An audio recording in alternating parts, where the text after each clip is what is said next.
Congress party join करने का जो निर्णय था वो 19 में रिजाइन किया। उस वक्त एक चीज क्लियर था कि देश में जो सरकार जिस दिशा में देश को लेके जाना चाहता है वो सही दिशा नहीं है, वो गलत है। वो गलत क्या है वो क्लियर था और गलत के खिलाफ लड़ना है ये भी क्लियर था।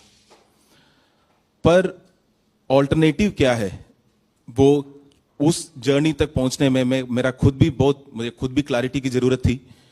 तो कई सारे 80-90 जिलों में घूमे, ट्रैवल किए, लोगों से बात किया, कई सारे लीडर्स से मिले, तब ये क्लियर हुआ कि जिस दिशा में देश को मैं चाहता हूं कि चले वो कांग्रेस पार्टी लेके जा सकती है और कांग्रेस की आइडियोलॉजी उसमें आगे लेके जा सकते हैं। सपना क्या है? जहां पे हर नागरिक अपना अधिकार, उनको अधिकार मिले, अपना सपना देख पाए, वो सपना पूरा करने का कोशिश कर पाए, उसमें सरकार उनका मदद करे और अगर नहीं करे तो उसी सरकार से सवाल पूछने का उनका हक हो। सिर्फ सपना देखना एक नागरिक वो नहीं है, अगर सपना पूरा करने में सरकार क्यों नहीं उनकी मदद करते हैं, वो उसके सवाल पूछना भी जो एक नागरिक का अधिकार है। जो 2014 से मैंने जो नोटिस किया वो एक चीज थी कि हम बहुत मुश्किल से प्रजा से नागरिक बने थे। कई सारे राजा पहले भी थे। प्रजा से हम नागरिक बने क्यों? क्योंकि प्रजा सवाल नहीं पूछ सकते थे। सवाल पूछे तो तुरंत राष्ट्रद्रोही या राज्य के खिलाफ बोलने वाले ऐसे माने जाते थे। तो पहली बार हम बहुत मुश्किल से सवाल पूछने लग रहे थे। जैसे आरटीआई हो, जितने अधिकार सरकार ने नागरिकों को दिया उसके तहत वो सवाल पूछने लगे थे कि तुरंत आके बोल दिया कि आप सवाल मत पूछो, हम आपको कुछ देंगे, आप चुपचाप रहिए, उसको रिसीव करिए। उसके अलावा अगर कुछ पूछेंगे, सरकार की आलोचना करेंगे तो उसको हम देश की आलोचना के तुलन कर लेंगे और अगर सरकार से सवाल पूछेंगे तो आपको देशद्रोही माना जाएगा। यह बात से मैं बिल्कुल सहमत नहीं था।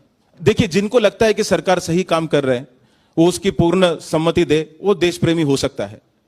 जिनको लगता है कि जो सरकार कर रहे हैं वो देश हित में नहीं है और गलत रास्ते पे लेके जा रहे, तो उसको सवाल पूछने वाले, क्योंकि वो बहुत सारे कॉस्ट पे, अपने पर्सनल कॉस्ट पे वो सवाल उठाते हैं, वो भी देश प्रेमी है। मैं एक ही तबके के लोगों को देशद्रोही मानता हूं जिनको पता है ये बात कि देश सही दिशा में नहीं जा रहे, पर अपनी फायदा के लिए या लालच या ग्रीड या सर्वाइवल के लिए यह निर्णय ले चुका है कि हाँ हम चुप रहेंगे क्योंकि चुप रहना ही इस वक्त बेहतर है। तो जो मैं उस तरीके का देशद्रोही नहीं बनना चाहता था। मुझे यह था कि मुझे जो अपनी बात रखना है, सवाल उठाना है, वापस हमें प्रजा नहीं बनना है, हमें नागरिक रहना है।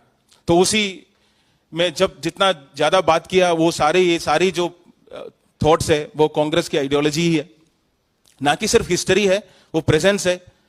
और इसीलिए जितना मैं उसके मतलब पार्टी के साथ मिलकर काम कर सकता हूं और जितना मजबूत कर सकता हूं अपनी कार्य से, वो सेवा से वो करने के लिए मैं तैयार हूं।